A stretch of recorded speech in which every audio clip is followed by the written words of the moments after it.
नमस्कार बंधुरा हेल्दी कैटरार्स किचेने आपनादेरके सबाइके स्वागतम। आज के आबार एक नतून रेसिपि निये आमी बरुण सिंह आपनारा देखछेन हेल्दी कैटरार्स।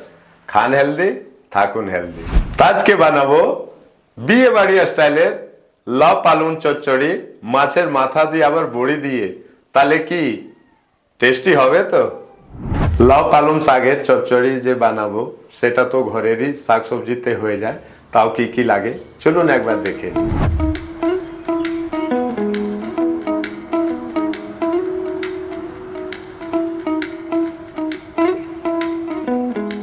তো শাক সবজি তৈরি করার জন্য অনেক রকমের জিনিসপত্র লাগে। তা আমরা তো সব জিনিসপত্রকে একসাথে দিয়ে তো ঘেটে দেবো না। তা কোন জিনিসপত্রটাকে কখন দিতে হবে কখন সেদ্ধ করতে হবে তা এটাকে আপনারা ভালো করে ফ্লো করুন। তা দেখবেন সেম তরকারি এত টেস্টি তৈরি হয়ে যাবে যে আপনি আঙ্গুল চেটে খেয়ে উঠবেন। এবার চলুন কিছু সবজিকে আমি তেলে ফ্রাই করে নেব আর বাকি যে সেদ্ধ করার আছে তাকে পরে সেদ্ধ করে নেব। মাছের মাথার মধ্যে তেল নুন দিয়ে মিক্স করে নেব। হলুদ দিয়ে দিলাম, এটা একটু হালকা হাতে মিক্স করে নেব।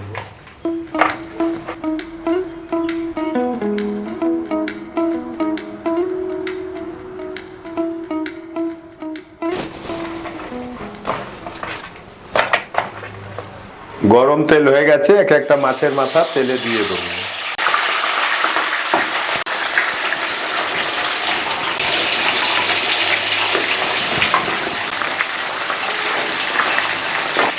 খুব সুন্দর মিডিয়াম কড়া করে ছাকা তেলে ভেজে নেবেন।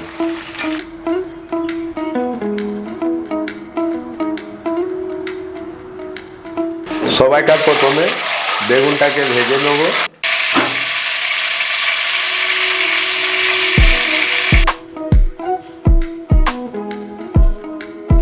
আর এরই মধ্যে হাফ ভাজা হয়ে গেছে বেগুনটা, এবার আমি বড়ি দিয়ে তুলে নেব।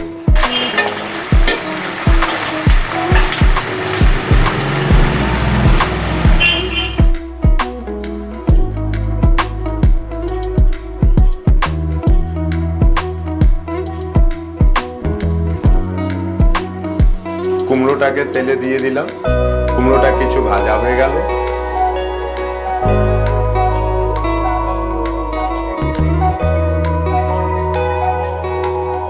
এরই মধ্যে বরবটি দিয়ে দিলাম,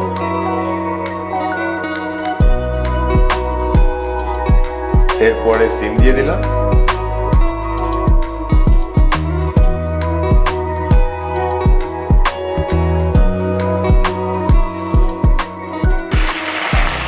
এই তিনটে সবজি একসাথে আমার ভাজার পর আমি এটাকে এবার তুলে নেব।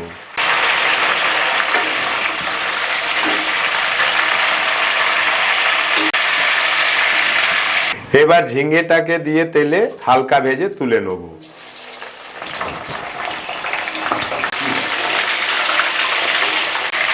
শাকের তরকারি বানাবার জন্য সব জিনিসটাকে আলাদা আলাদা এই জন্য ভাজা করে নিতে হয়, সেদ্ধ করে নিতে হয়। ঝিঙে সব থেকে নরম জিনিস সবজির মধ্যে, তাই এটাকে আমি খুব হালকা করে ভেজে তুলে নেব।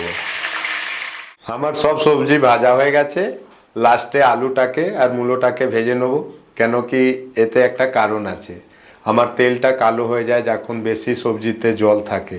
তা লাস্টে আলু আর মূলোটা ভাজলে আমার তেলটা ফ্রেশ হয়ে যাবে। আলুটা দিয়ে দিলাম, এরই সাথে মূলোটাও দিয়ে দিলাম। একে খুব ভালো ভেবে 10-15 মিনিট যেমন টাইম লাগবে ভেজে নেব।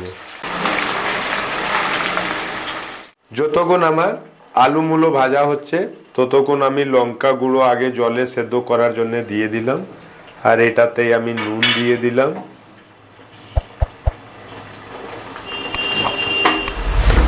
সামান্য হলুদও দিয়ে দেবো। আর সর্বপ্রথম ডাটাটা আমি হাফ সেদ্ধ করে নেব, তারপরে লাউ শাকটা আর পালং শাকটা দেবো। লাউ ডাটা আমার হাফ সেদ্ধ হয়ে গেছে, এবার এটাতে আগে লাউ শাকটা দিয়ে দেবো।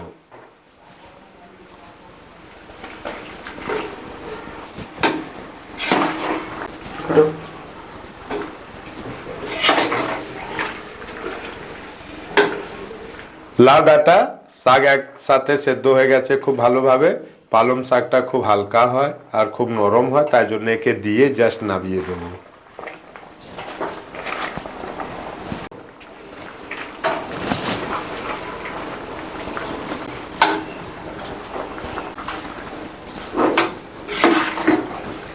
পালং শাক 1 মিনিট নাড়াচড়া করে নেওয়ার পর এর জলটা ঝরিয়ে নেব। সবজি আমার তেলে ছাকা সেদ্ধ করার যার যেখানে দরকার ছিল করে নিলাম। এইবার এর যে মশলাটা হবে তা চলুন মশলাটা আমিও বানাবো, আর আপনারাও ভালো করে দেখুন, আর এরকমই আপনারাও বানিয়ে খান। আর যদি আপনারা একবার খান তাহলে আমাকে কমেন্টসে নিশ্চয় জানাবেন কি এই রেসিপিটা কেমন লাগলো। সবাইকার প্রথমে 5 ফোড়ন শুকনো লঙ্কা গরম তেলে, ফোড়ন লাল হয়ে গেছে, পেঁয়াজ এতেই দিয়ে দেবো।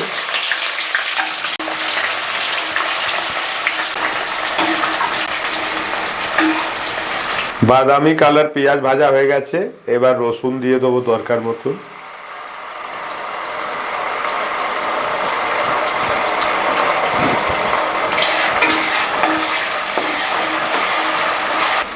কাঁচা লঙ্কা 2 চামচ দিয়ে দিলাম। 1 চামচ আদা দিয়ে দিলাম। কুচি টমেটো দিয়ে দিলাম মিডিয়াম দুটো। একে খুব সুন্দর নেড়ে নিন একবার।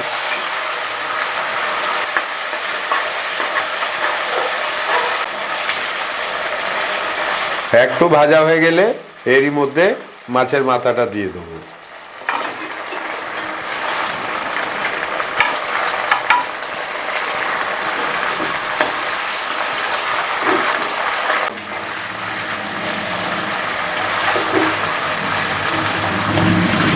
মশলার সাথে কষে নিলাম। এবার মাথাটাকে আমি ছোট ছোট টুকরোতে একটু করে দেবো।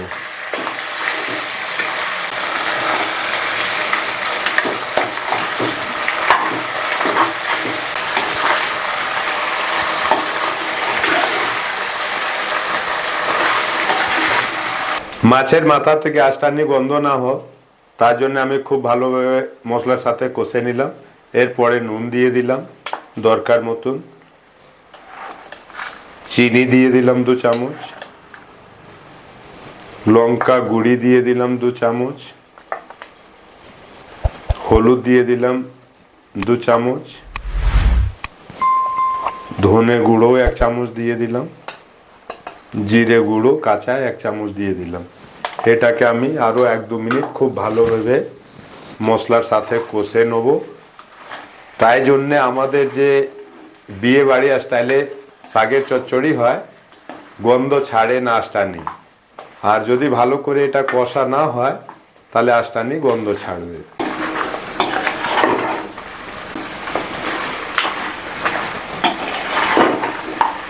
মশলা ভালো করে ভাজা হয়ে গেছে, এরই মধ্যে শাক দিয়ে দেবো আর 2 মিনিট একেও খুব সুন্দরভাবে ভেজে নেবো, তারপরে কোনো জিনিস দেবো।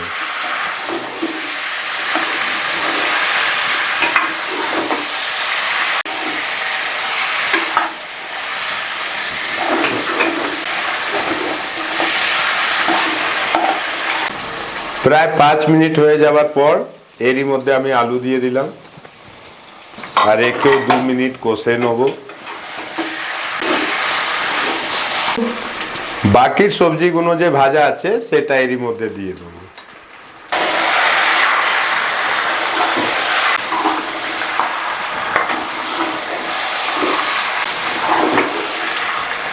তাহলে দেখলেন তো আমার যে সবজি এক একটা গোটা আছে। এবার এতে বেগুন বড়ি দিয়ে দেবো, আর সবজিটা মাখার জন্যে আমি সামান্য অল্প একটু জল দিয়ে দেবো, এর বেশি না। আর একে নেড়ে 5 মিনিট একবার ফুটে যায়, তারপরে একে নামিয়ে দেবো।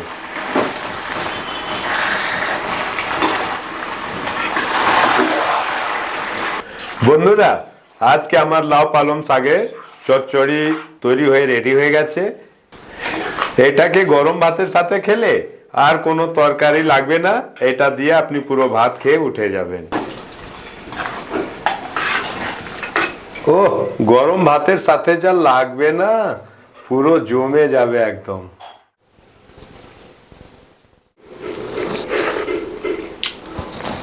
আহ, আমার তো খুব সুন্দর গরম ভাতের সাথে লাগলো।